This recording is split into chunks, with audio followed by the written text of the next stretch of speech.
Apparently, so we are informed, this tree of knowledge of good and evil is directly the cause of humanity's misfortune. So I guess it is reasonable to have a look at it. Now we know there is a common theory that the tree of knowledge of good and evil is a system of self-evolution towards righteousness or divine nature, which is to say a system of works, of self-labor.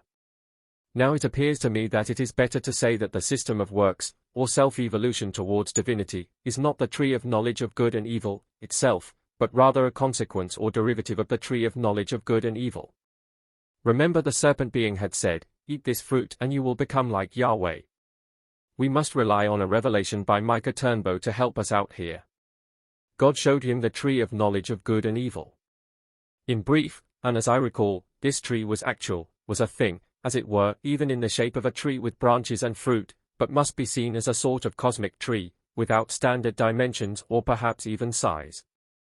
A cosmic physicality with dimensions, realms, a multiplicity of worlds and species, woven into a feeding system, as it were, of wisdom, of knowledge, that traveled up and down.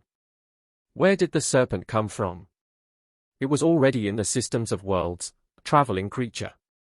I think one must simply submit to the awareness that some things in this marvelous world are yet outside our full comprehension. This cosmic tree was also in a liminal state, that is, from my view, not quite what it was supposed to be, something that is and yet can grow. And some of the worlds, and beings, were good or bad, or untamed, wild, and, as I understand from reading, meant to be tamed by the wisdom of the children of God in the eons of time. Now we can read the full article by Micah Turnbow, but I want to stop here to focus really on the notion of good and evil. What is the meaning of this duality? Perhaps the answer to the enigma of this peculiar tree is in its own name. It speaks of the way the brain thinks, or can potentially think, that is awareness, which we derive from the knowledge of, and secondly, the problem of the word, and that is the brain now thinks of two things, good and evil. Perhaps there are two ways of being aware of evil, or evil processes. The better one is to be largely unaware of it, which is to say, the way we think is so absolutely full of lovely pure thoughts that the awareness of evil is out of focus, outside of the immediate process of thinking. And the worst one is probably how we think now, mixing good and evil, being aware of both on an equal level.